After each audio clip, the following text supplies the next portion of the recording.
Saludamos a los usuarios de El Tiempo que se conectan a esta hora al live de Consultorio Jurídico, un formato donde semanalmente resolvemos un tema legal de su interés de la mano de un experto, de un profesor experto de la Universidad Libre. Hoy nos acompaña el doctor Oscar Rivera, él es catedrático de la misma universidad y docente en el área de Derecho Privado. Doctor, bienvenido. Muchas gracias, Diana. Buen día. ¿Cómo ha estado? Bien, gracias.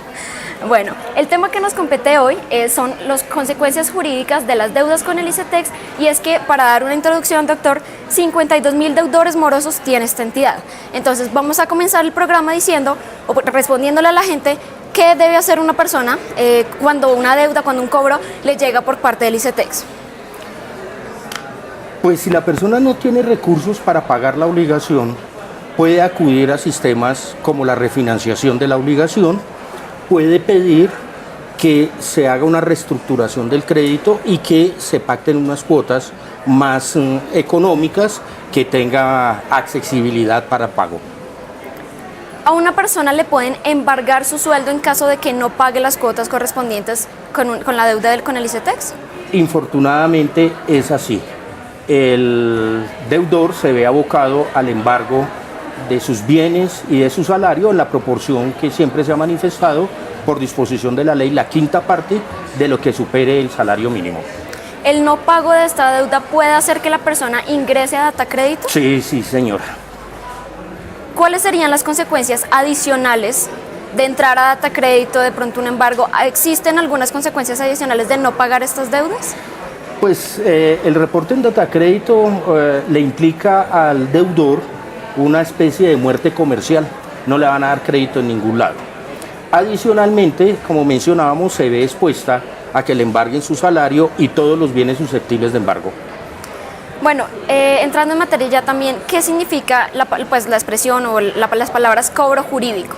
El cobro jurídico es la forma en que el acreedor, en este caso el ICETEX, inicia las acciones civiles, proceso ejecutivo, para que el deudor pague la obligación. ¿Estas deudas tienen algún tiempo para prescripción? Sí. Después de que se hace exigible la obligación, lo que llama la persona el vencimiento de la obligación, hay 5 años para que se cobre la obligación. Ahora, si esa deuda está incorporada en un pagaré, que es el procedimiento que se utiliza en el ICETEX, después de 3 años ya prescribe. Bueno, pero contémosle a la gente qué significa la palabra prescripción. ¿Qué implicaciones tiene que una deuda prescriba? La prescripción es una forma de extinguir las obligaciones durante un plazo que la ley señala. La regla general es que las obligaciones prescriben en 5 años. Si está incorporada esta deuda en una letra o en un pagaré, al cabo de 3 años desde la fecha de exigibilidad, la fecha en que tenía que pagar. Si es en un cheque, 6 meses. ¿Qué significa? Que la persona acreedora puede acudir ante un juez civil, presentar la demanda ejecutiva. El demandado propone una figura que se llama excepción de prescripción, que implica que el juez debe abstenerse de continuar con el proceso porque por el transcurso del tiempo ya no se puede hacer exigible la deuda. Existe la deuda, pero ya no se puede cobrar por vía judicial. Usted habla que en caso de que tenga pagaré, en el caso de la entidad ICETEX, ¿esto obligatoriamente tiene pagaré o pueden no existir casos donde no?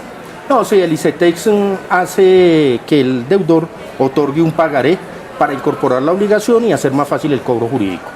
Bueno, el tema de la nota y el tema de la nota que está en eltiempo.com, que ustedes pueden consultar, trata acerca de los embargos de los sueldos, pero la pregunta siguiente es, ¿le pueden embargar los bienes del deudor? Sí, señora. Le pueden embargar todos los bienes con las excepciones que la ley señala. Por ejemplo, no le pueden embargar la cama, los utensilios de cocina, los uniformes, las insignias de los militares, las armas de los militares, los alimentos que la persona utilice al menos por un mes, tampoco son susceptibles de embargo, pero por lo general todo lo demás se puede embargar, no importa el monto de la cuantía. En caso de que una persona tenga una deuda con el ICETEX, pero no tenga cómo pagarla, ¿qué debería hacer en este caso? Pedir una reestructuración del crédito, ir a hablar para que reestructuren, reformen ese crédito y les pacten unas cuotas que sean de más fácil pago. O pedir la refinanciación.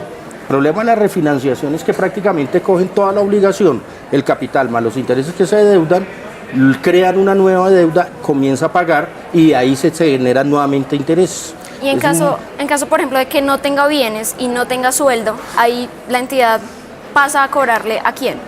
Al codeudor, si hay codeudor. De hecho, el ICETEX pide codeudores, entonces le cobrarán al codeudor, en las mismas condiciones que al deudor. ¿Los bienes, digamos, del codeudor pueden verse afectados por las deudas del deudor principal? Sí, Diana. El codeudor ocupa una posición igual a la del deudor. Es una relación horizontal. Paga uno, paga el otro o pagan ambos. El codeudor asume la deuda como si fuera propia. Bueno, le recordamos hasta ahora a las personas que nos están viendo en vivo que pueden participar de este consultorio jurídico dejando sus preguntas en los comentarios en las redes sociales del Tiempo, en YouTube o en Facebook, y más adelante el doctor Rivera responderá algunas de ellas en vivo. Entonces, doctor, continuando con el tema, pues en caso de que el deudor no tenga sueldo, en caso de que el codeudor no tenga sueldo, el codeudor solidario va a tener que, digamos, alguna afectación de sus bienes. Sí, señora. Le pueden embargar la casa, el carro, la finca, el mobiliario de su casa, el juego de sala, televisor, todos los artículos de la casa. ¿Y existe alguna figura legal que tenga la persona para defenderse, para que le den más plazo? Sí. El plazo ya existe. Lo que pueden es concertar con el acreedor para que se prorrogue, se amplíe el plazo a través de las figuras que hemos mencionado, una reestructuración del crédito, pero no está obligado el acreedor a extender ese plazo. ¿Y no hay, digamos, alguna figura legal que pueda usar el deudor, abogar, digamos, que no consiguió trabajo, que no tiene bienes, que no tiene cómo pagar esa deuda con la cual pueda defenderse? No, infortunadamente la ley no contempla esas posibilidades. Aquí es un muy amable reclamo al ICETEX y al Estado, porque la educación es un derecho fundamental. El Estado está obligado a facilitarle a todos los colombianos ese derecho. El ICETEX, al ser una entidad del Estado, debería facilitar el acceso al crédito con una tasa de intereses más bajos.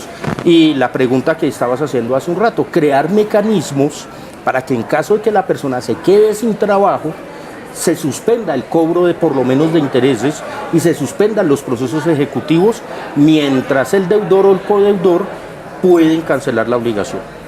¿Cuándo hay lugar a la condonación de un crédito? A ver, el ICETEX tiene una serie de figuras mediante las cuales si el deudor, el estudiante, se gradúa y cumple con algunos requisitos, no se le cobraría la deuda. Son unas figuras muy excepcionales y se podría traducir que es una beca, pero si se cumplen esos requisitos y no es para todas las líneas de crédito. Bueno, a continuación vamos a leer un caso que nos llegó en el formulario de consultorio jurídico. Para el pago del semestre de mi hijo hice un crédito a través de Refinancia. Por motivos de flujo de caja no he podido cancelar oportunamente en la fecha pactada, razón por la cual me están cobrando una sanción mensual adicional por cada cuota que incumpla. ¿Esto es legal? No, no es legal. Ahí podemos encontrar que se evidencia claramente una cláusula abusiva. La cláusula abusiva son esas estipulaciones que acuerdan las partes, pero que en ejercicio de la posición dominante, en este caso del acreedor, le impone al deudor haciendo más onerosa la deuda. Y esas cláusulas abusivas son nulas. Bueno, ahora vamos a responder algunas de las preguntas que nos están llegando en vivo. Carolina Londoño dice, ¿es legal que el codeudor reciba amenaza de embargo por menos de un mes de mora? Bueno, aquí hay dos cosas que debemos distinguir. Primera, si la persona ya está en mora, no paga la cuota en el tiempo acordado, ya se puede ver expuesta a una acción judicial. Segundo punto que debemos tener en cuenta con la pregunta de la televidente, y es que ni por vía judicial ni por vía extrajudicial se puede amenazar a una persona. En un programa anterior ya hablábamos al respecto, esos cobros prejurídicos donde se amenaza, donde se vulnera la intimidad de las personas, donde se hacen llamadas groseras o a muy tempranas horas del día o muy tarde de la noche, están prohibidas por la ley. Así no se debe hacer el cobro jurídico. ¿Y qué debería hacer una persona que recibe este tipo de amenazas? en estos casos? Bueno, hay varias acciones a seguir. Si el que está haciendo esas llamadas amenazantes e intimidantes es un abogado, se le puede formular una queja ante el Consejo Superior de la Judicatura. Adicionalmente a ese abogado, y si son personas que no sean abogadas, también se podría formular una denuncia de carácter penal ante la Fiscalía por el delito de constreñimiento ilegal. Bueno, Nelson Algarra dice, ¿puedo acogerme a las nuevas normas sobre ICETEX para no pagar intereses? Bueno, dependiendo si esas normas lo eximen del pago de intereses, por supuesto que sí, pero habría que ver cada norma y cada caso en particular para ver si a él lo cobijan estas posibilidades. De todas maneras, recuerden que ya hay un contrato previamente celebrado, un contrato de mutuo, que es donde se presta el dinero, y ese contrato tiene unas estipulaciones, tiene unas cláusulas, y si en ellas se acordó el pago de intereses, es muy difícil que se retrotraiga la situación y que el ICETEX no le cobre intereses por las nuevas disposiciones. Pero debería la persona Sí, hay que renegociar. intentarlo. Sí, hay que intentarlo y hacer la solicitud y renegociar la obligación. Bueno, doctor, se nos agotó el tiempo. Muchísimas gracias por venir. A ustedes, nuestros televidentes, muchísimas gracias por su sintonía. Recuerden que pueden consultar este y otros temas que hemos tratado en la segunda temporada de Consultorio Jurídico ingresando a eltiempo.com en la sección Justicia, Servicios. Que tengan buen día.